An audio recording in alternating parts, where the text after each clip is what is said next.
Happy Holi. হোলির শুভেচ্ছা জানিয়ে আজকে দেখো আমাদের হোলির মেনু কি কি। এখানে আছে বিরিয়ানি, মাটন বিরিয়ানি,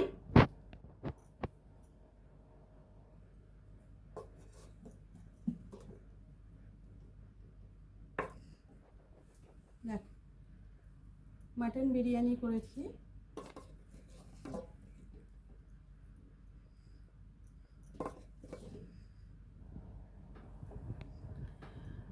তার সঙ্গে রয়েছে মাটন কষা, আর এখানে অল্প আমার চিকেন ছিল করা, সেটাই গরম করেছি।